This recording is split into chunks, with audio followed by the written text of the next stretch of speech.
Hi everyone, welcome back to another episode of the Bobber Academy. This is episode 4, 5G with the Radio Pros. And today we would like to introduce our special 5G radio guests.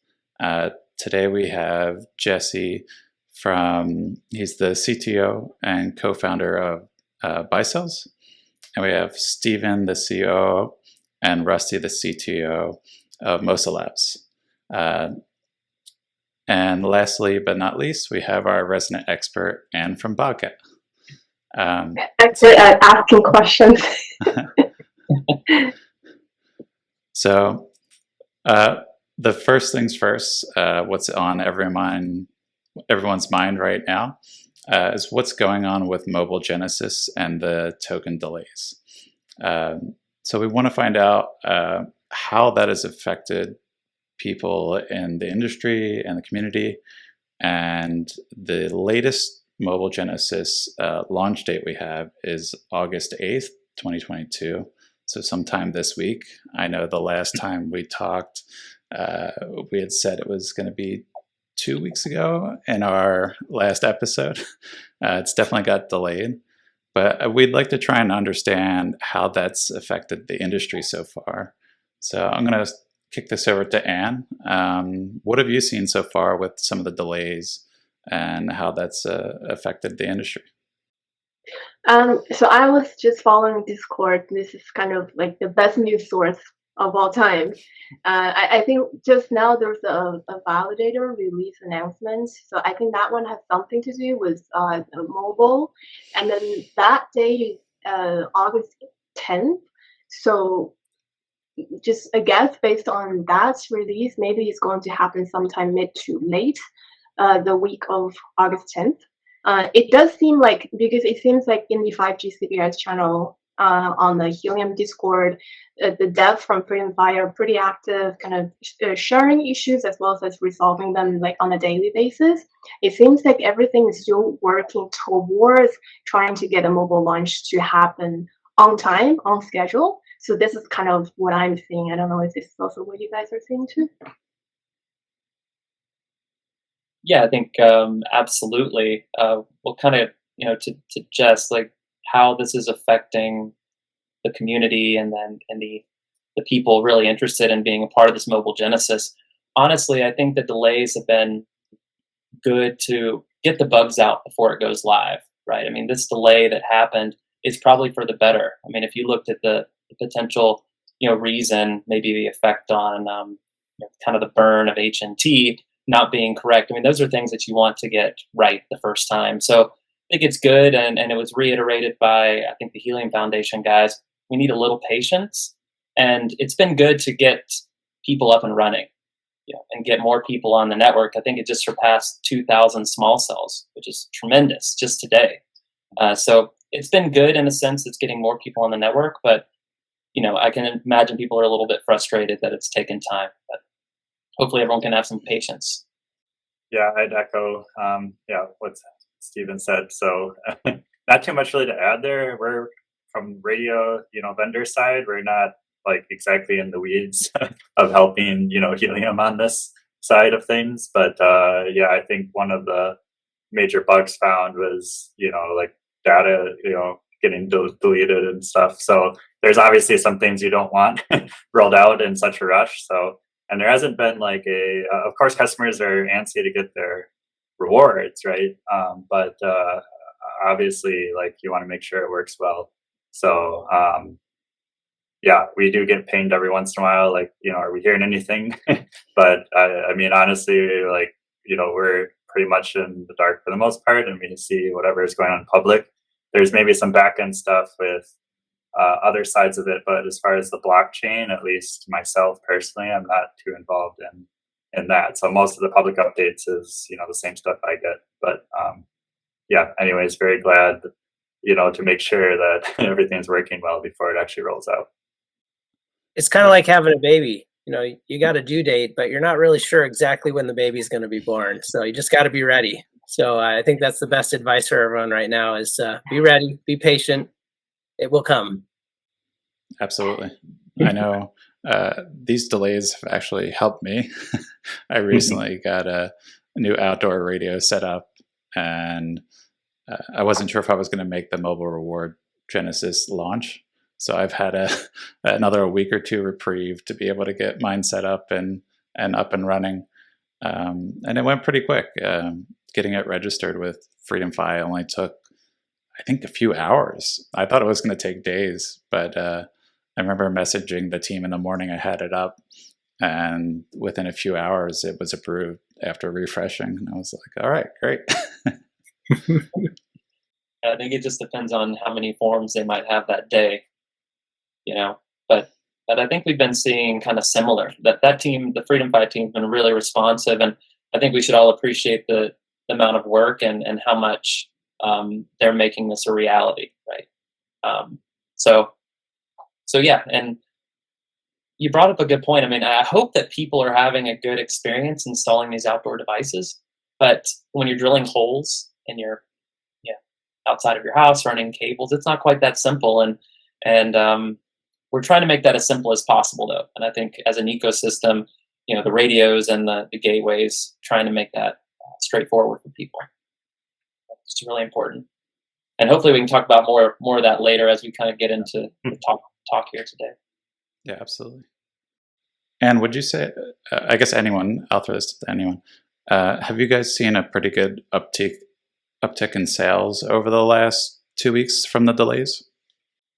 Jess, I think there's a little bit of an anomaly out there because there were some radios that went online and were delayed in reporting with some of the things that happened recently in the statistics data. But overall, people get excited as they get closer to the release, and you start seeing people getting more anxious about getting their products shipped, getting their products installed, as you just mentioned, Jess. Hey, maybe an extra day or two helps a few folks. But we expect that as people start seeing the real mobile numbers hitting, that's going to ramp up even more. And as you mentioned, people can take a few days to get things rolling, and that brings a few more on. So the initial Genesis rewards will probably go down a little bit as that happens, but they're still quite high, and people are going to earn a lot when they get this turned on. Yeah, it definitely feels like the early days of LoRaWAN mining, getting the Bobcat 300s and the early miners, where the rewards are just so high, and if anyone's able to get in, it's a huge boon at the moment. And I guess that leads into some of our things that we've been working on as collaboration. And can you expand on that a little bit? Sure. Oh yeah, that's a good one actually. I think Jess is mentioning the Mobob, the BaiBob, and the FreeBob. So because as you were mentioning about the sales, I think because for 5G CBRS, radio coverage is a really important part, and then the gateway is more like supporting all the radio coverage. So what we're seeing, and I think it's also a natural thing and a good thing to see, is that there are a lot more people buying radios, and there are a lot more ambitious people buying multiple radios per gateway. And it really does amaze me, because when this love for Helium, when it first started with the LoRa deployers, I think a lot of people at the beginning were having problems differentiating between a LoRa antenna and a TV antenna, and whether they can use one for the other. And these days, not only people understand that very well, they also know, okay, I need to do my indoor radio, or I need to do my outdoor radio, and they're able to do several radios per setup on the radio with all the PoE and switches. So I think this really does kind of talk about people's ability improving and really learning as the community really evolves together. And then because of that, the Mobob, BaiBob, and FreeBob we did essentially is us as a gateway supplier and manufacturer, and with partners like Mosolabs and with BaiCells, who are experts at creating radios. What we want to do is to kind of let people see that, first of all, we're all compatible. We're completely compatible and plug and play in that way. There's no extra configurable steps you need to do. But other than that, we give the customer the options and freedom to really explore all the different websites, whether you're on FreedomFi or Bobcat or Mosolabs or BaiCells, you can really see the compatibility and you can click from our websites to any radio partner websites.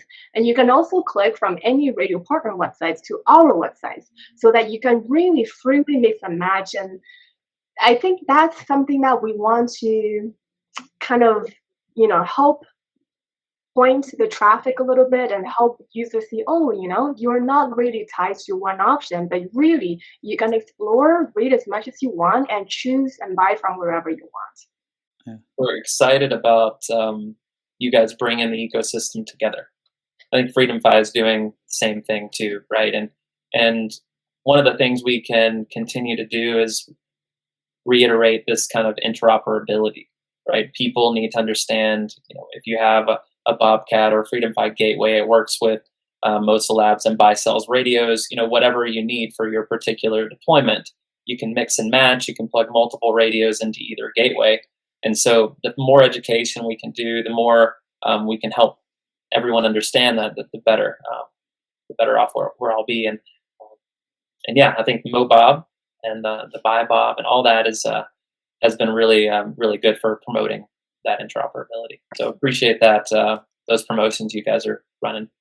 Yeah, and I'd say and the back end too, like the back channels we have, I think that's been pretty good as well. And as far as we're promoting that we're all plug and play and integrated, but we're actually kind of integrated with our support teams as well.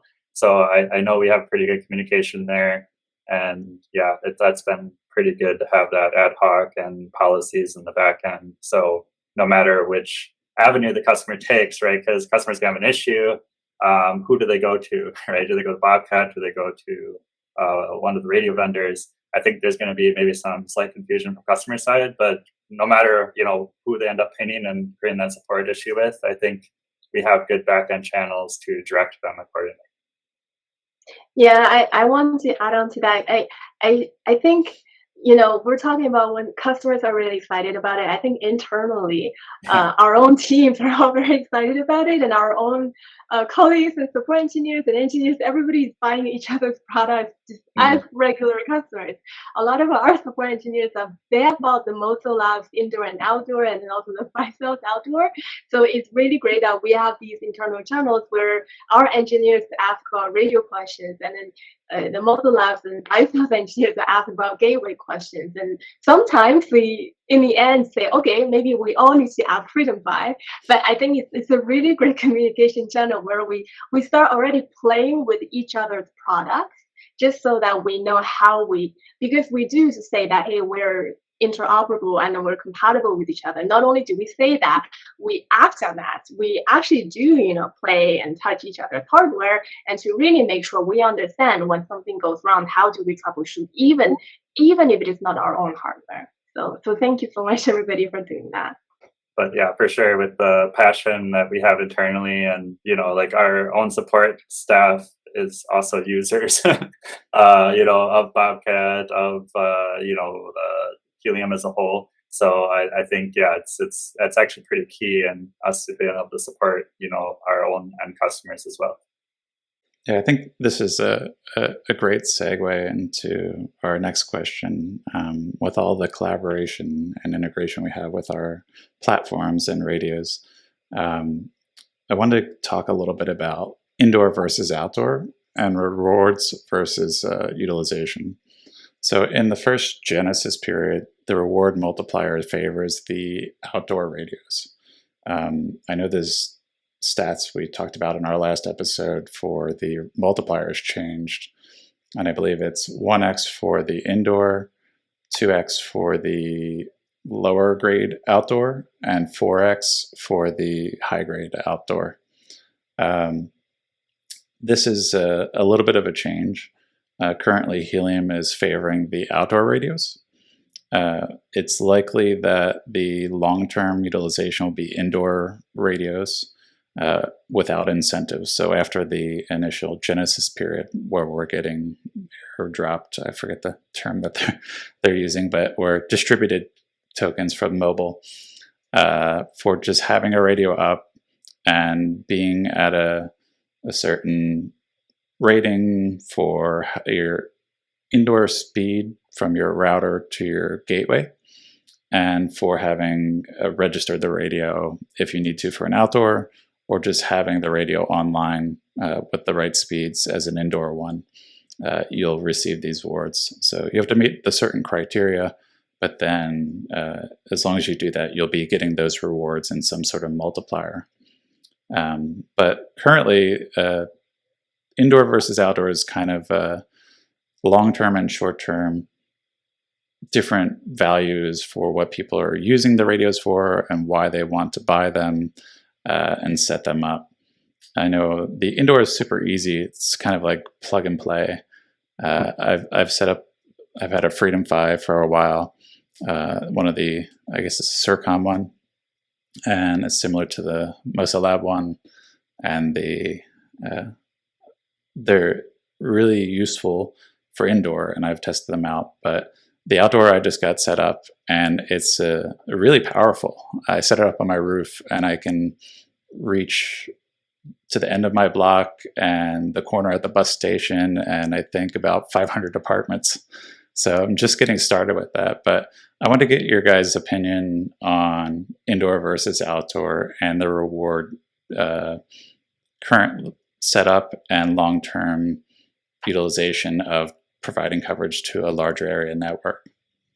Yeah, hey Jess, I think that's a really interesting and important question, because Helium in the early days has set the reward for Genesis pretty high for outdoor, and high gain outdoor in particular, and that's to drive a coverage map as much as anything, so that you've got, as you just mentioned with your outdoor unit, you cover more space outside.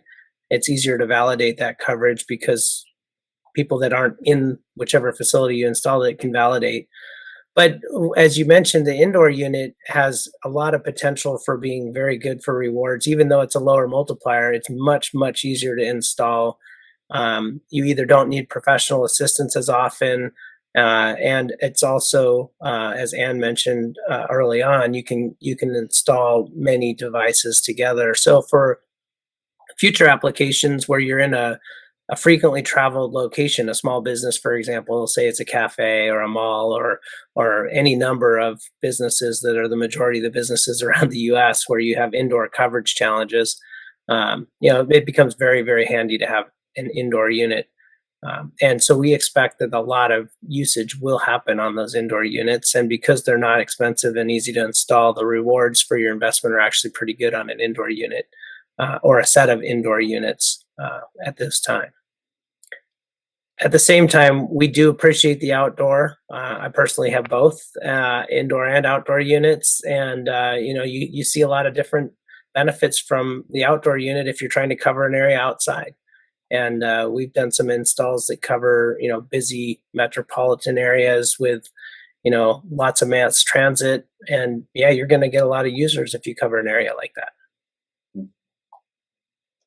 Yeah, for sure. I think there's no doubt indoor will have, probably is the bulk of the data and the usage, right? Just because by sheer volume, there's going to be more of them. And, there's lots of studies show most of our data is, indoors.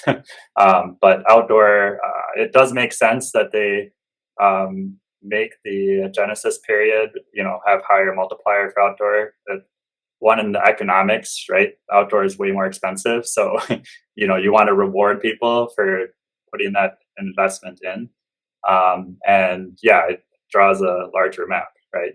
And that larger map is very useful for the Helium network as a whole. That brings more value to the network. So if you have this, the larger your footprint is, when you're talking to eventually these MNOs, having some kind of roaming agreement or whatnot, the bigger your network is, there's more value there. You're going to have more weight in those negotiations. And there's going to be, if your network's too small, you might have the risk of, well, no one wants to roam on your network. why would I? There's only a few pockets here and there, and everything's indoor. So it really, I think long term, yeah, the outdoor is going to cover more of an area, and so you're going to have more potential for more users to connect to your network. So there's always going to be extra potential with the outdoor units, right? So I do think the scales, do seem to make sense, at least for me. Why you would have that higher kind of multiplier there. Yeah, one thing to note, as Jesse was mentioning on MNOs and their desire to utilize the network, which obviously is a key goal for everyone involved. As they're bringing out their 5G solutions and they're focused on higher and higher frequency bands, C band, maybe band 41 in some cases, you're dealing with 2.5 gigahertz and higher, which is similar to what CBRS is. And as many people noticed, as these networks have been rolled out, their ability to penetrate into indoor spaces is not as good as the old cellular bands. The old cellular bands were 800 megahertz, even down to 700 or 600 megahertz, which has a pretty good propagation through walls and windows and things to get into a building, where the higher frequencies don't. So they're going to need more support indoors now more than ever. And so that brings a really good opportunity to help provide that benefit for them where they need it. Yeah, there's just sorry, go ahead. I was just going to jump in and just mention, it's all about looking at the use case as well, right? There's a ton of applications that require both indoor and outdoor. You can imagine, like, let's just say there's a warehousing facility owner and this group of warehouses across the nation. They want to create this network, and they say, look, Helium gives me great return on investment. They're going to have this network need both indoors and outdoors, right? Just an example of a potential use case. And then the more public use case that I think we're all maybe more familiar with, these residential deployments, small business. As you walk around the city, you want that coverage, like you mentioned, Jess, that it's outside your apartment. You can walk down the bus station, etc. But when you walk into that store, whether it's a Starbucks or some department store or something, or a little indoor mall, that's where you need that indoor coverage. And like Rusty mentioned, the penetration of 3.5 gigahertz, to 3.7 gigahertz, it just doesn't penetrate walls well, particularly those that are made of concrete and steel, and you're going to need both. And hopefully we can keep that in mind. I agree with Jesse. Like, look, at this point in time, we want to build coverage. And with the MNO augmentation, network augmentation goal, which is stated in HIT 53 and other places, we have to build a network that's going to be big enough to generate that interest and also generate usefulness, not just when you're inside one place or when you're on one block. It's got to be cohesive. So we need that coverage both indoors and outdoors. So I'm a user. I have a couple LoRa hotspots, so I know something about Helium. I know something about 5G CBRS based on my Discord knowledge and my Discord degree at this point. I have a certain budget. So a user with just a little bit knowledge like that, I think a lot of people are trying to do more than just putting it in their bedroom, which they really shouldn't. But I think maybe as a user, maybe to me it would be less intimidating to think, oh, let me try to approach a coffee shop, or let me try to approach a bar that's in the basement level. That could be one option, doing an indoor. And then my assumption would be maybe I'll start with one indoor radio or two for this one location. But if I do outdoor, is one or two a good number to start with? Well, if you already have a gateway, right, technically there's not a physical limit. You could put a switch there and add more radios. But I know, like, from a throughput capacity, there's actually a number of radios you should stop at, right, per gateway. And I think Freedom had a recommendation on it, and I don't recall exactly what it was. It might have been like up to 5 or something. I think 7 is like the limit with bandwidth, but even that's pretty high. Yeah. So obviously it depends on their budget. If they have the ability to put outdoor, of course, like at this point, right, you're going to get more rewards. So why not? And then, if you're in a dense enough area, you kind of just got to think, where is your location? Is it a good prime location? Is there a lot of walking traffic?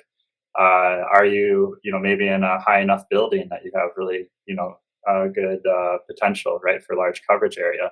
Like it really depends on your environment. And you could easily deploy multiple radios, right, point them different directions for the outdoor. But yeah, I would say, if the environment makes sense, then yes. Rural could be very arguable.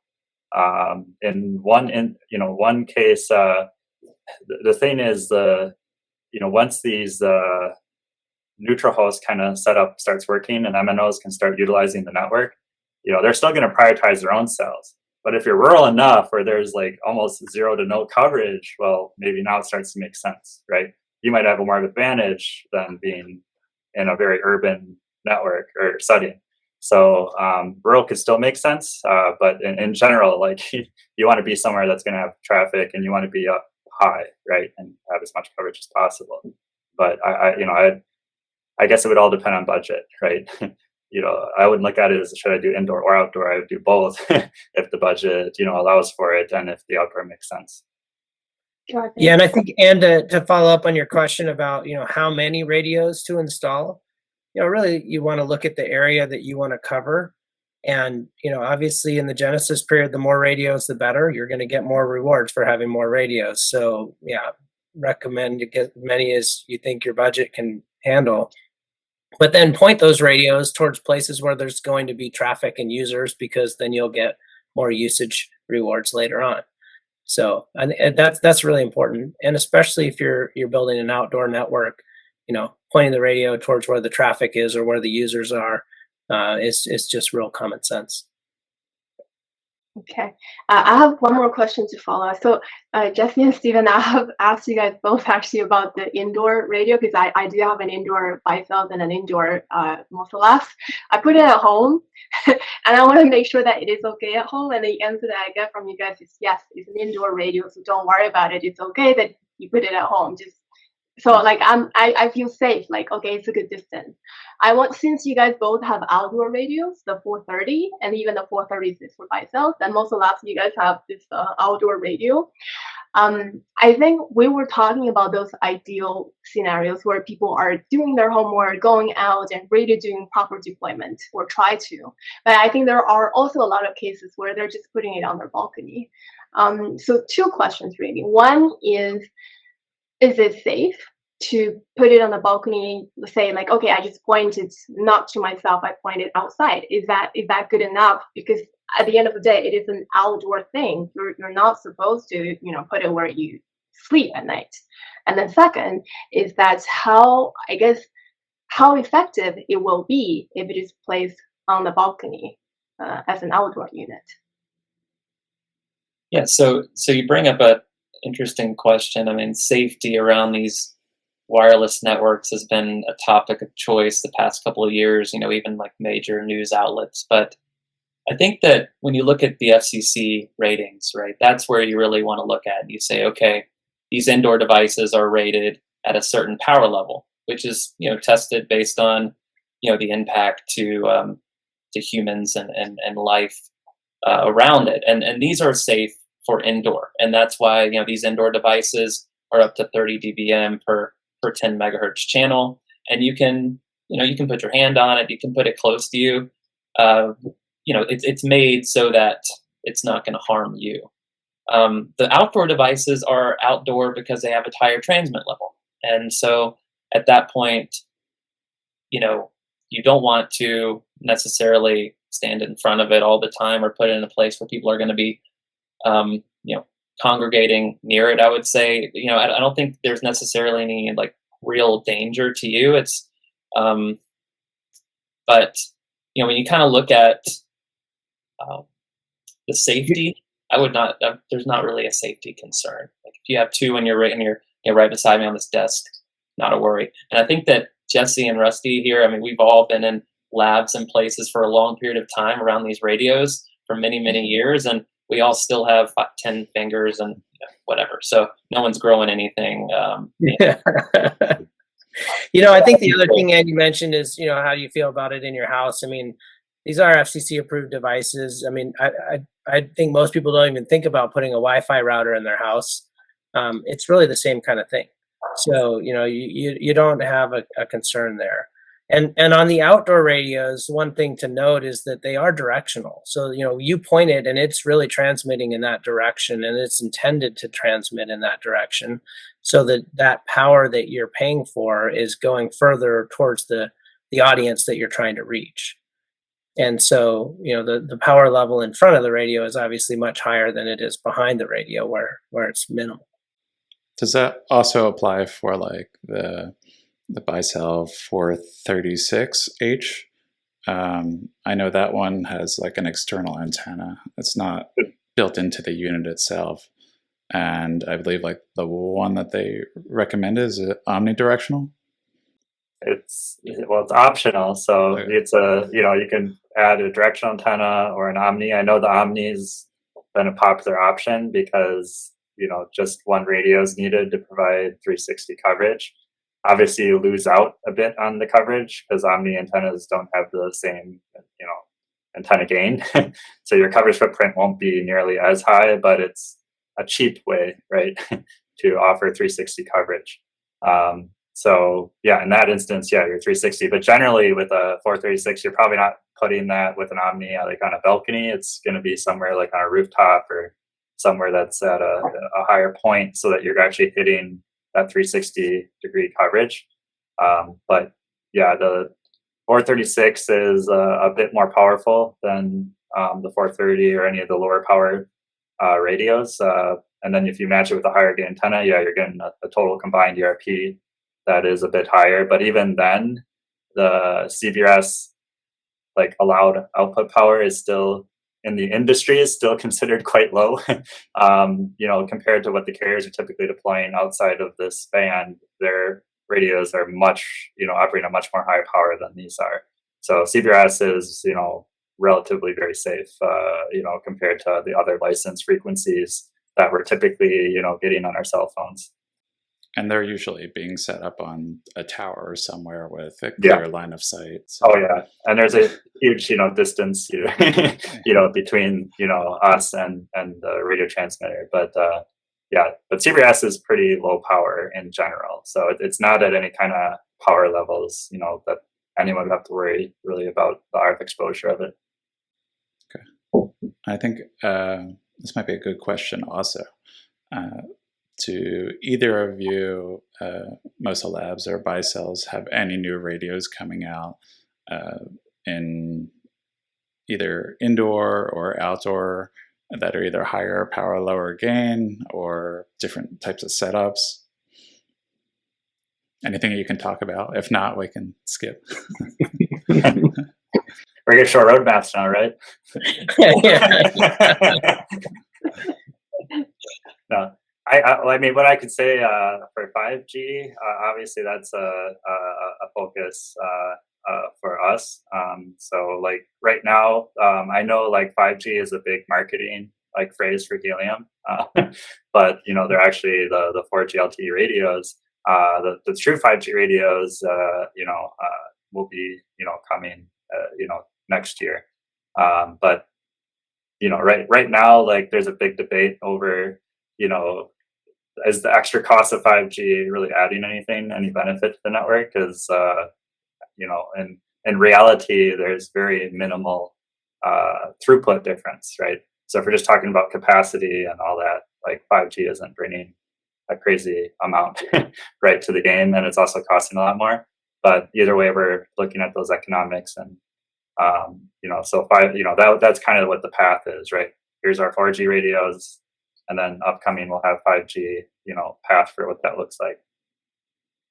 And that's a small nuance that not everyone really understands. When we call something 5G in the Helium right now, it's still operating within the lower band.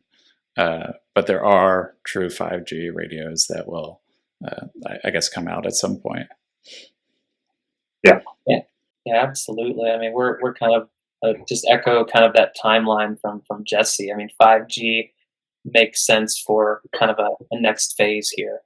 At the moment, 5G is more expensive, and the actual utility and what people actually gain from having that is it's not very much, if any, right now. I mean, a lot of the improvements that you see, 5G bringing 1 gig speeds, right? These are not in the CBRS band frequencies. So, that's your millimeter wave band, which you've seen, I'm sure all of us have seen 1 gig plus kind of being advertised, but that's in really, really localized areas that require this different spectrum that we're not using today. Now, 5G has some really cool software properties that, things like network slicing that you could do, where you're doing separation of the network functionality. You could look at doing like the different massive machine connections, so lots and lots of different devices could potentially connect. These are valuable things that that could come in this 5G kind of device category, but that's a ways off. I'd say for the Helium network. And at the moment, LTE is going to provide the coverage and provide the data throughput and capacity that's needed to get this network off the ground. And then, next phase, when 5G is a little bit more cost effective, that'll be the time will be right for that, maybe next year. Yeah, and I think there's another point that people need to consider here on the 5G versus 4G question. I mean, everybody says, well, 1 more is better, and yeah, 5 is 1 more than 4. Sure, great. And a lot of us like having a 5G phone, but when you look at the customers that are going to use this that have phones, for example, and it's probably true for most people who are watching this, that if you're in an account at one of these MNOs for your cellular carrier, you may have a family and you may have more than 1 phone. Most customers do. 2, 3, 4 phones is really pretty common at most of these operators. And as these families are upgrading their phones, they're typically not upgrading all phones on the account at the same time. So even though the carriers have had 5G and 5G phones out for a while, they still have a very high number of customers that don't have 5G phones today and can't use that 5G network, whereas all the phones can use the LTE network. So if you're talking about making an investment here to try to capture the most user base now and be able to get the most data traffic for your data rewards in the future, LTE is definitely the way to go, because every 5G phone can support LTE, and no LTE phone can support, or no LTE only phone can support 5G. So you would be limiting your target audience pretty substantially if you have only 5G today. In the future, that's going to shift as the network evolves or as the ecosystem evolves of the users, and they have more 5G base in all of these operators. But just keep that in mind if you're thinking about waiting to make an investment. The bigger return is definitely on the LTE side right now. Yeah, and we also have to wait for the mobile phone distribution of phones to switch over from non-LTE, so that could take a while. I remember when we switched from 3G to 4G and expecting the phones right away to start working on 4G, but the towers didn't have enough radio coverage. So for several years after 4G came out, I was still connecting on 3G from tower to tower. And I feel like we finally just made it to 4G coverage everywhere. It's typically a 7 to 10 year cycle. That's a lot longer than people think. Yeah. Okay. I want to try and get into a little bit more of the troubleshooting areas of working with the radios and the network and getting things set up. Focus more around support tickets. I know last week there were some issues with onboarding radios, and Freedom 5 was able to troubleshoot that for me in a few days. And once it was up and fixed, I was able to get my radio onboarded, like I said, in a few hours. I thought it was going to take days. What are some support tickets that you guys have run into, either expected or unexpected? And how do you go about resolving and working through those issues, or what are you planning for? I guess I can give like a real example that we've been recently dealing with. So, for example, we had one batch of radios that had the EEPROM with a different product class, and the integration with FreedomFi, didn't understand what this product class is, for example, in the model that's being sent to it.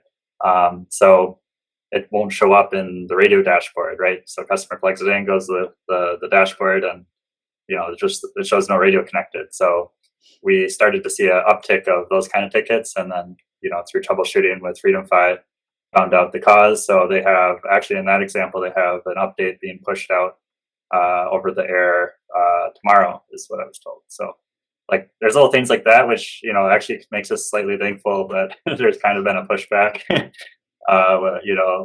with the Genesis, because a lot of these, Helium's got their things they're ironing out, but at the same time, us as a whole ecosystem, like this is the first time for a lot of us, and at least with this, blockchain type Helium, DeWi type solution. So getting these integrations, right? Because like in some way we're all integrating with each other and making sure that works well.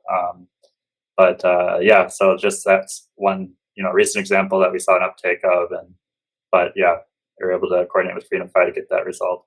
And that's kind of been for us one of the bigger like new challenges is the radio is invisible to us. Like, so when customer has an issue, if they report it to us, if it's beyond say a simple installation or like power related, then there's not much we can do, because with normal customers we can help remote in to help troubleshoot the radio. In this case, the management interfaces are blocked, so only the FreedomFi team can actually troubleshoot this.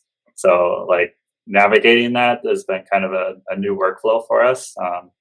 So I'd say that's been one of the newer challenges. But as an example of one, right, where we have to kind of go through FreedomFi to work out the integration side. Yeah, that's. I'm glad you brought that up, Jesse. When we're interacting with customers, and a lot of times we have to suggest, hey, go put in a ticket with FreedomFi, and it's exactly what you mentioned, which is some of the functions and visibility is through FreedomFi. So they've been a great partner and helping us, whatever channel, if our customers go directly to FreedomFi first, or if they come to us, we kind of all have to work together to resolve these issues, which has been working well so far. And I think from our support ticket perspective, some of them have been really learnings for our customers, like those that let's just take for example, the indoor devices require GPS, right? So there's an external antenna that needs to be placed in near the window, right at the window is best, where it can see the sky, so it can see the satellites for GPS. So in very few cases, there have been customers that say, hey, I can't get GPS, and that's one of the first things, and it's just an educational item, right? So but a lot of people don't really think about that. You place it inside your home, maybe you don't have a good place, maybe your internet comes in a different spot. Some of these educational things are some of the tickets that we're seeing, but I think overall, these creating this knowledge base is something we're also trying to do too. FAQs and that's been pretty good so far. But I want to address one thing that was really important this past week, which is there was an outage for onboarding, right? And so Discord was blowing up, like people can't set up radios, and Rusty mentioned earlier that there was this uptick that happened. I think it was yesterday or the day before. That's because FreedomFi fixed an issue on their side that was related to onboarding. So it is this ecosystem, and it might, and honestly, these tickets that come in from customers help us understand how we can make things better, or even alert us to things that are happening. So I just encourage anyone, if you have a problem, reach out to whatever company you bought the equipment from. I think all of us are doing a great job helping support, get everyone up as fast as possible. Yeah, and I see this, like, we're relying on FreedomFi because they're the only ones that have set up this federation gateway to help connect to the Magma network, which connects all of the radios and the 5G through Helium. And the other option back in the day, if we had started our own, would be Bobcat or any other manufacturer creating their own Federation gateway and building out their own services that we'd all have to connect to. So I can see this would have been a even more complicated and elaborate dealing if the radio manufacturers and the individual manufacturers had to go and figure out who was responsible for something going down. So it's nice that we can all rely on Freedom 5 for having done all the hard work, but it's also a double-edged sword because they're the only one that we can go back to when there is a problem with onboarding radios or anything else. But they've definitely put in the legwork and helped everyone as a whole throughout the entire network get a leg up right away. So I just wanted to mention how much more complicated it could be. So it's not like all Freedom 5's fault. They've did an amazing job getting this up and running. And I know how complicated behind the scenes this all is. And it could have been a lot more difficult. So it's been nice that, at least for Bobcat, we've been able to piggyback on what the work Freedom 5 has done without having to reinvent the wheel and maintenance and maintain all of that. Because then it would be like kind of how we have with LoRaWAN right now, where if there's a problem with your miner, it's each individual manufacturer you have to go to for support. If you want to know if there's some issue going on, I think there's two places. One, Discord lets you know pretty quickly, whether it's an official notification from someone in the ecosystem, one of the vendors in the ecosystem, or people are just having problems. It's a great community for that. I'd also just encourage everyone to look at, Freedom 5 has a system status page that is great to go look. And if you see, my SaaS, my SaaS grant's gone, or I can't get one, why can't I see my CPI registration form? Just go check that out. And it's a good way just to kind of understand, okay, what's going on in the system. And of course we can do that too. If customers want to reach out to us, we're happy to check that. But that's usually one of the first places we check too. Because things change all the time, right? Possible. You're alerting us to an issue. I forget what the internet theory is, where the fastest way to get to the right answer is to post the wrong answer, because the internet will. I think there's one other area I wanted to cover in this mobile Genesis area. I know there's people going to be purchasing different radios and gateways at the moment. Do you have any advice for people since Mobile Genesis come out on any advice like do's or don'ts for purchasing radios and gateways over the next, few weeks, few months, because we're getting very close to Genesis, and we not really sure exactly how long this is lasting. It's either a few months or many months. I guess we'll find out more as time goes on. So I would say if you believe that Helium 5G is going to be something and you want to be a part of this growth, there's no better time than right now to get it, because the earnings that you can see on Hotspotty, you can say, okay, well, what does mobile translate to H&T? H&T is at X dollars today. How does this translate into USD? We don't know. We don't know yet. But when you look at the token distribution during Mobile Genesis is 100 million tokens per day, distributed across 2,000 small cells as of right now. Right? That's tremendous tokens that you could earn. And even if it's worth, I would think I was doing a calculation today, something like, if you have, like me, I have 3 radios set up at my house, 2 indoor and 1 outdoor currently. And even if the token's worth like a penny, it's tremendous possible from an earnings perspective. And I think right now the user base has an opportunity, or people who are bullish on IoT, they have an opportunity to say, it's expensive today, but the payoff potential is there, and I think that's really what's driving a lot of the momentum right now. I mean, you look at Mobile Genesis, and it's coming, and people, as you're showing, Jess, can come here and say, okay, well, I want to get this many radios, and you can do a quick little simulation that says if you have one radio, the earnings are X, and the earnings, of course, being mobile token. I'm not promising anyone any rewards or anything like that. I want that to be clear.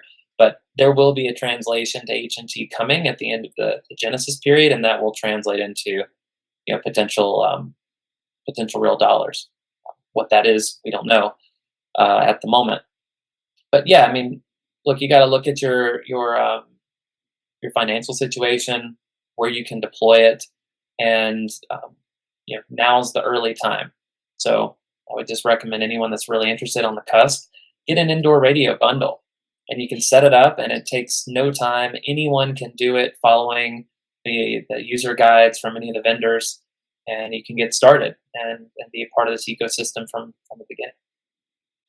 Yeah, that's a really good point, to be financially aware of what you're buying and prepare for the future, because the Mobile Genesis is for a limited time, and you're going to want to have a really good location where you can start picking up data credits from other users in the network, because that's ultimately where this will end.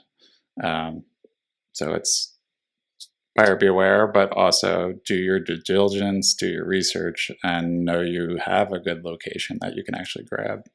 Right. Yeah, and I always look at it as, I look at it from the lens of what was HNT, what was Helium like, right, when it first launched.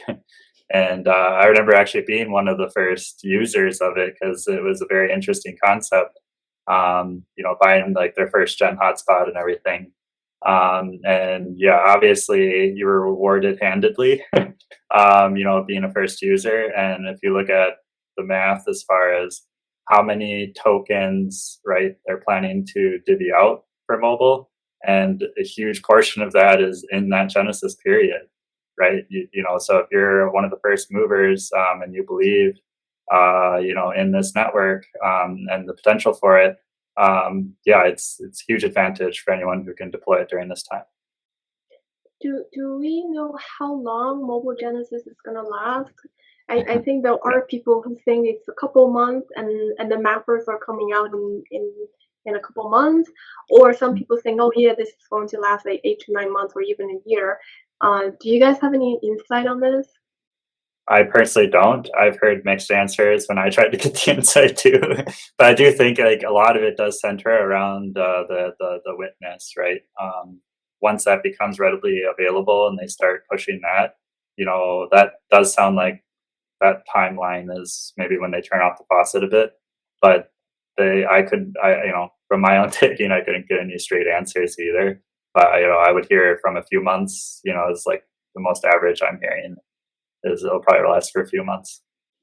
Yeah, I would also say I don't know, but looking at HIT 53 and all the complexities around actually building this first network of networks, like this is going to be the first sub DAO. So you have the L1 blockchain, that's Helium, and you're going to have these L2 blockchains, which there's just a ton of complexity that has to be built out. And I think that I'll just say, patience again, that we probably don't know how long it's going to be. And I think that the reality is it's just going to take some time to get right. And they're going to have to get it right the first time, because there's just a tremendous amount at stake. And, it's just complicated. Look at what the oracles are going to have to do, the way that they're going to do, POC coverage, and challenges, and the challengees have to exist in the form of witnesses now, right? All of that is changing because the propagation characteristics of CBRS are not like LoRa, right? And so you have to have these other devices, and all that just brings a lot of complexity. So I think at this time it's really hard to tell how long it's going to be. I would say that with the delays in Mobile Genesis, it's likely to be on the longer side of the predictions. Maybe not a year, but maybe not later in early Q4, for example. I think that's probably too fast. Maybe it's long enough for more people to join in, participate, and benefit, but also short enough for people who don't participate to regret about it in the future. Yes, for sure. Which is maximum pain. Yeah. And I think one other thing not many people have mentioned, we have two different wallets. So when you register your hotspot, your 5G miner, onto the Helium hotspot wallet, you will start accruing tokens, mobile tokens, to that wallet, but you won't be able to see them in the hotspot wallet. You'll have to link your hotspot wallet into the new Helium Wallet app. And within that app, it has the visibility of HNT, mobile, and Wi-Fi, and all the other ones that are coming. So you won't see any mobile accruing in your wallet until you link it into the Helium. I have to get this right. The Helium wallet app. So that's something we wanted to let our users in the community know. Like, just be aware of that. If you create a wallet in the Helium wallet app, it won't have the hotspot on it, and you'll have to actually create one in the Helium wallet, Helium hotspot wallet. There you go. So there's a little bit of back and forth, but it's just how it is currently. But it's super simple. Yeah. Like if you go to that the Helium, I guess it's on their doc page, really clear. Here's how you download the app, and to be clear, like none of these tokens are actually stored in the app. So if you don't have the Helium Wallet app and you're watching this after Genesis and you're trying to figure out where are my tokens, how much am I earning, it's okay. It's all on the blockchain, attributed to your specific ID. And so when you go and get this Helium Wallet app, you're just going to put in your 12 or 24 word phrase, and it'll show up. So don't worry if you're watching this later and trying to figure out where it is. But I think they've done a good job about trying to be public about it. It's on Discord, and I think I just saw something on Twitter about it the other day. They just released an update for iOS, and Android's coming soon. But yeah, you'll need it, and that's the only place where you'll see the mobile tokens for the near future. And we have one last question. Since we are a platform of knowledge and sharing and self-improvement, we are also inclusive and not about ourselves. It's great to see 5G thrive in the DeWi space, and long as utilization is for the ultimate goal. What are your thoughts on Pollen Mobile?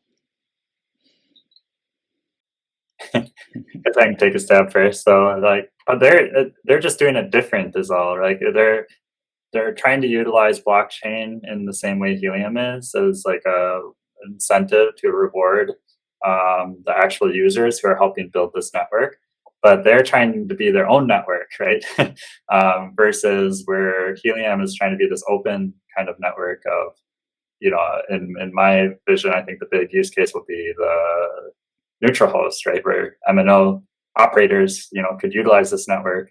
Pollen just takes a different approach. It's, we want to be one of those operators, right? We want to be the people, like, in their own vision of what a people's network is, right? And so, yeah, I mean, I'm excited just because, like, one, from a radio vendor, like, it's another kind of potential for us to deliver radios to, but it's exciting to see, how CBRS is being used. Because since I joined BaiCells, CBRS has been all that's been, really talked about. So when CBRS was launched in 2015, a lot of use cases were being thrown out there of what this is going to bring, right? Because it's the first time that a kind of softly licensed band could be available to everyone. And now, it's not just Wi-Fi. Wi-Fi isn't the only, or LoRaWAN, it's not this only like network. It's like, it's another band.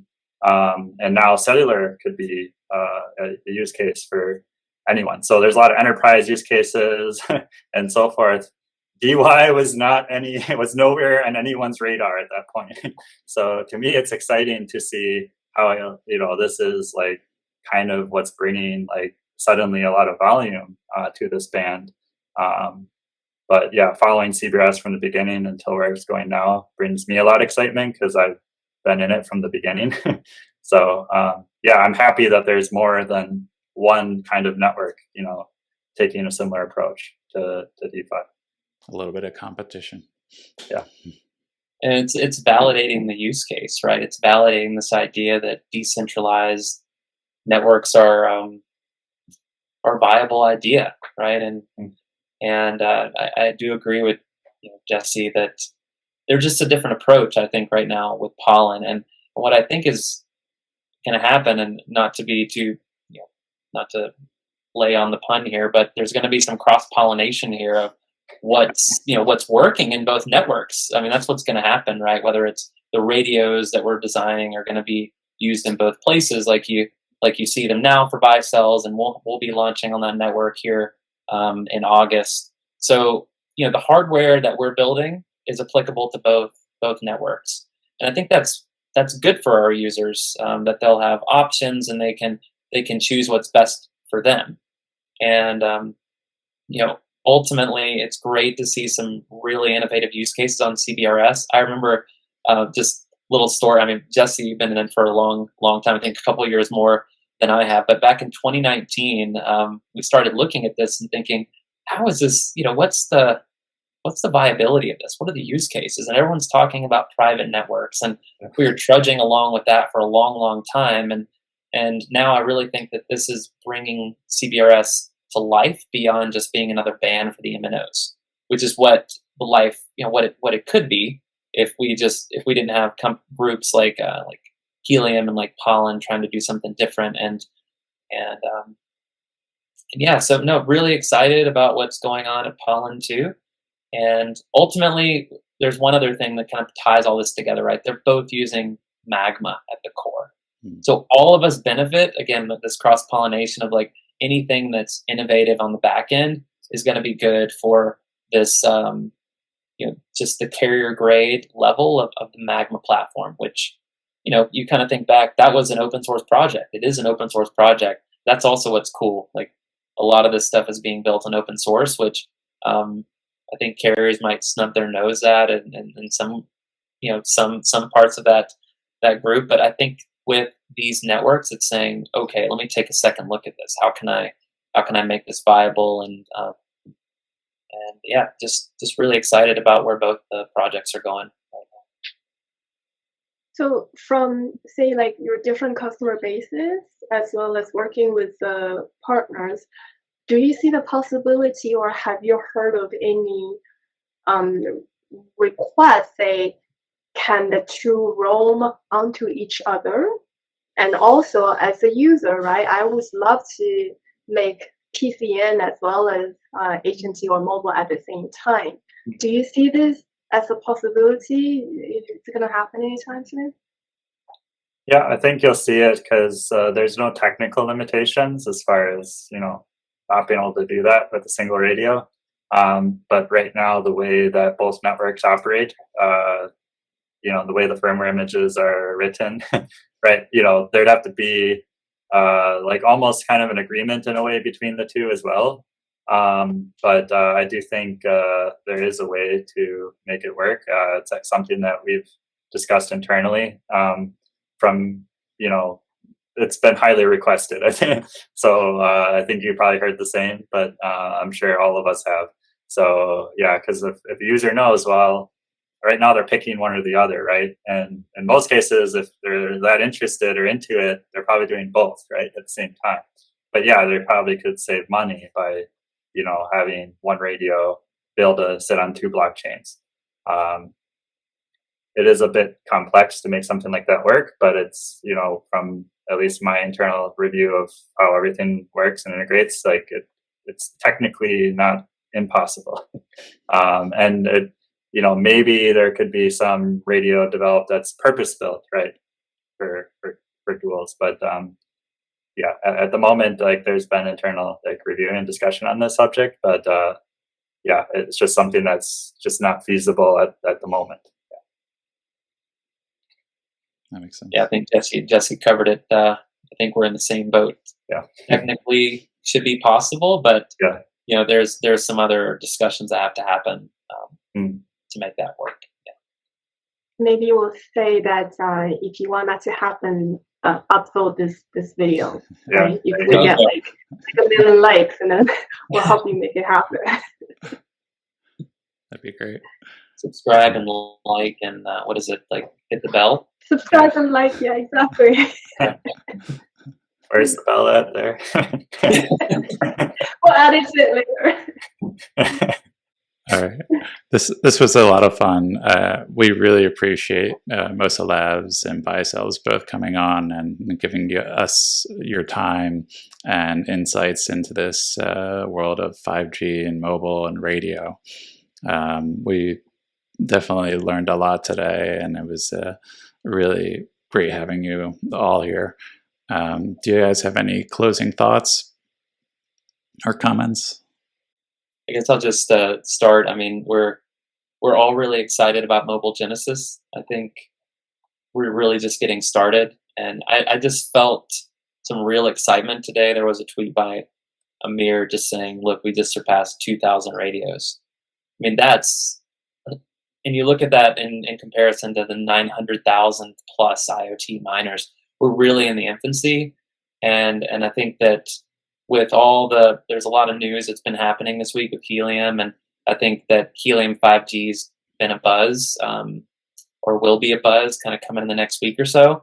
And I think we're really excited about what that can do for anyone involved in the ecosystem. And so I just encourage anyone, you know, if you are interested in Mosolabs products, or you just want to say hello, check us out. You know, you can reach me personally at hello@mosolabs.com. Happy to answer any question, whatever it is, from super technical to, you know, when's my shipment going to be here, whatever. We're here for you to just make it easier and seamless for you. Yeah, I'd say that, yeah, pretty much echo those thoughts. We're very excited for Genesis. I think everyone is, and we just want to see everyone get rewarded, right? For everyone, because everyone's we all have this vision, build this huge network, right? A lot of these users are already users of Helium. So, you know, I think there's a lot of passion all around, and, you know, we just want to see not just the utility of the network, but, you know, of course, like, we want everyone to be rewarded, and we feel very confident that this will be a very successful network, and yeah, just very excited for the future here. And, you know, our support team and everyone here is, you know, very reachable via phone, email. So, and I know Bobcat's, you know, got an awesome team there as well. So Perfect. Yeah. Thanks for having us as well. Yeah. Always Fun. welcome back. Thank you so much. All right. Well, let's close this out here. Thank you, everyone. We hope to see you on the next episode of the Bobber Academy. And this was a really fun evening, and I hope we can get together again at some other point when Mobile Genesis is over and have another discussion about this and how everything went. So thanks, everyone. Until next time. Thank you. Bye. Bye, everybody. Bye-bye.